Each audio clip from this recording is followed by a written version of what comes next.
Assalamualaikum warahmatullahi wabarakatuh pemirsa semuanya dimanapun Anda berada. Semoga sehat dan berbahagia selalu.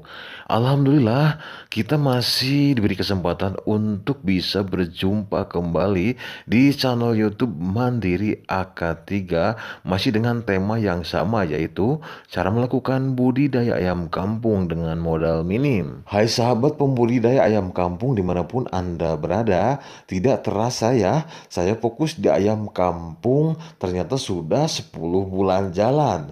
Nah, dari masa waktu 10 bulan ini, apa-apa saja hal-hal penting yang berhasil saya dapatkan selama 10 bulan fokus di ayam kampung.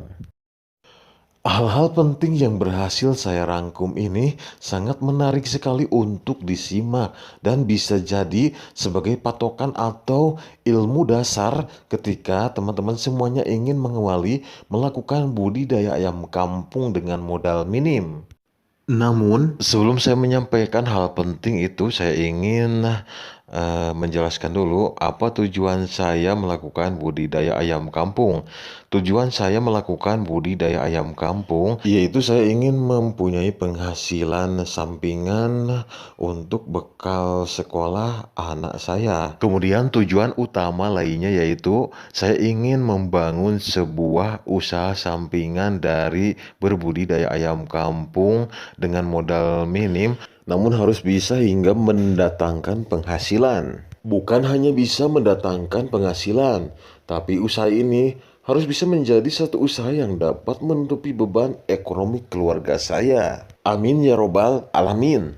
Baiklah sahabat sekalian dimanapun Anda berada, langsung saja kita bahas satu persatu apa saja hal-hal penting yang berhasil saya dapatkan tentang melakukan budidaya ayam kampung dengan modal minim hingga terbukti bisa memberikan penghasilan yang nyata. Yang pertama, perlengkapan kandang harus memadai. Walaupun kita mengawali budidaya ayam kampung dengan modal 2 indukan dan 1 pejantan, namun perlengkapan kandang wajib memadai. Dan walaupun dibuat sederhana, namun kandang ini harus bisa membuat nyaman atau betah ayam-ayam yang tinggal di tempat ini. Ketika kita mengawali melakukan budidaya ayam kampung dengan modal 2 indukan dan 1 pejantan, maka kandang dibutuhkan sekitar 8 petak ya, 2 petak untuk box penghangat dan 6 petak untuk kandang perawatan anak ayam berbagai usia. Dan berikut tempat bertelur masing-masing indukan.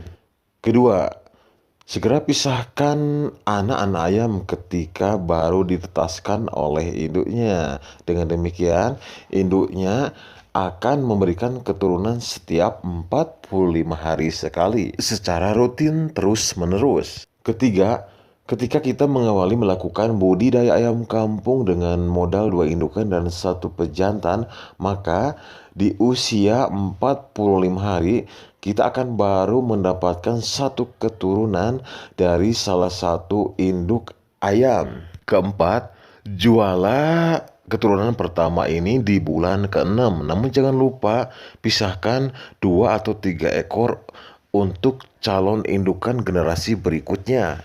Kenapa saya menyarankan menjual anak ayam pertama ini di bulan ke-6? Biar bobotnya lebih kena dan uangnya lebih besar yang kita dapatkan. Jika kita menjual anak ayam pertama ini di bulan ke-6, maka otomatis usianya 4 bulan lebih. Nah, di usia 4 bulan lebih biasanya anak ayam ini bobotnya mencapai 1,5 kg bahkan lebih dari itu. Selain itu, tujuan utamanya yaitu biar susunan penjualannya lebih kena. Jadi, kita bisa menjual anak ayam setiap bulan dengan bobot yang sama atau usia yang sama.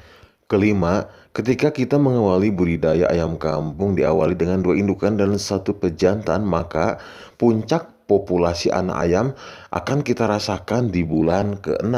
Di bulan ke-6 ini juga kita akan bisa mulai menjual untuk pertama kalinya. Keenam, di bulan ke-6 ini kita tidak lagi mengeluarkan uang di dompet untuk membeli pakan atau membeli kebutuhan lainnya untuk ayam kampung piaraan kita. Karena kita akan menggunakan uang dari hasil penjualan anak ayam pertama ini. Sebagian uang kita gunakan untuk membeli pakan sebulan ke depan hingga kita bisa menjual anak ayam berikutnya, dan sebagian uang ini jelas itu adalah untung dari berbudidaya ayam kampung kita.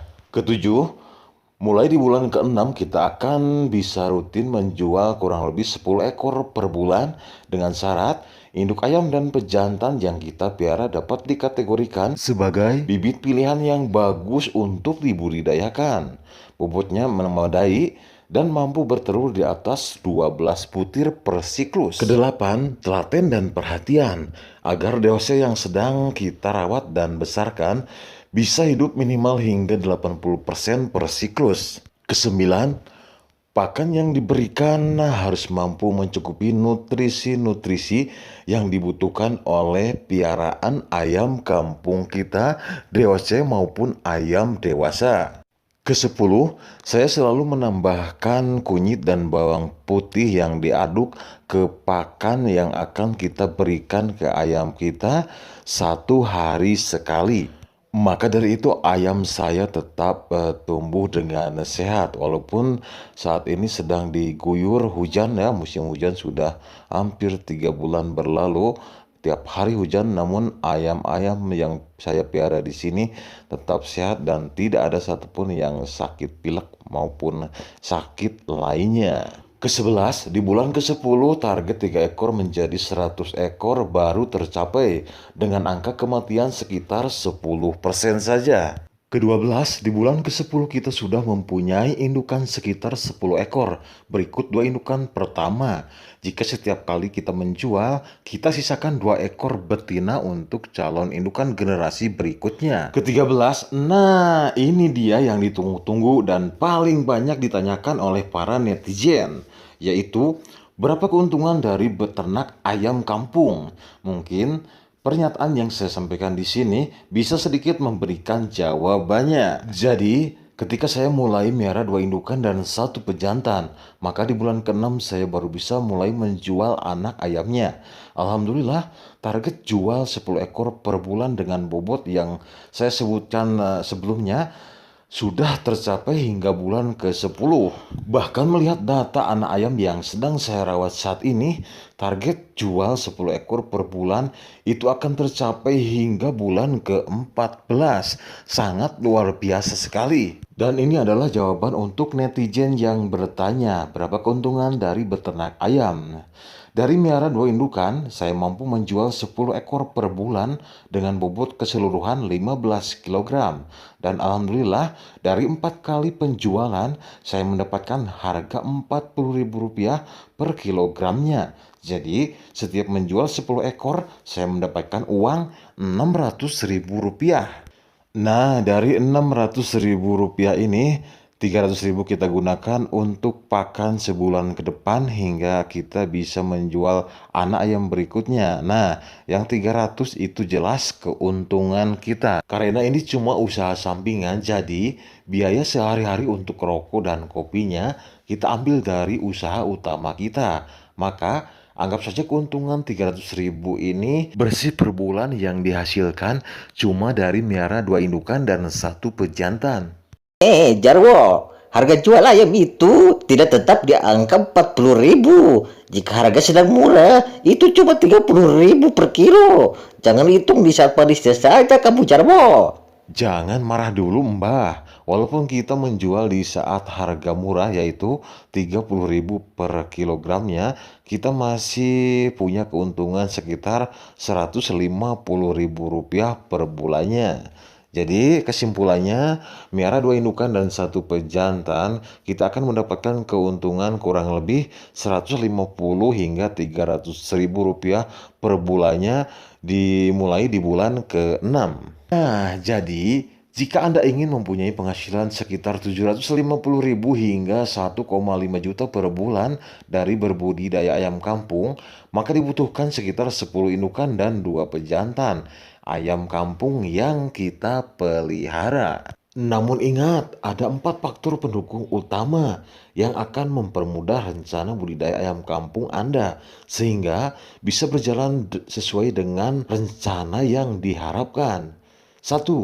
Kandang wajib memadai walaupun sederhana tapi mampu membuat ayam nyaman dan betah tinggal di kandang itu. 2. Bibit indukan dan pejantan masuk kategori bibit pilihan yang pastinya bagus untuk dibudidayakan.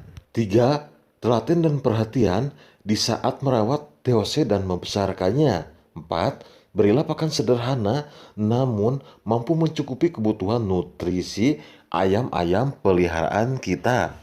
Ada satu hal lagi yang lupa saya sampaikan pemirsa semuanya, yaitu ketika puncak populasi anak ayam tiba, saya menghabiskan biaya pakan sekitar Rp10.000 per hari. Jadi, untuk 1 bulan saya menghabiskan Rp300.000. Demikian pemirsa semuanya dimanapun Anda berada, ada 14 hal penting tentang melakukan budidaya ayam kampung dengan modal minim namun terbukti dapat memberikan keuntungan yang nyata. Dan ada 4 faktor pendukung utama yang membuat budidaya ayam kampung kita lancar dan dapat berjalan dengan sesuai yang diharapkan. Jika menurut pemirsa semuanya video ini bagus dan bermanfaat, jangan ragu untuk menekan tombol subscribe, juga tekan ikon loncengnya, kemudian like, komentar, share, dan kirim saran dan kritiknya. Terima kasih untuk semuanya. Sampai ketemu lagi di video selanjutnya. Wassalamualaikum warahmatullahi wabarakatuh.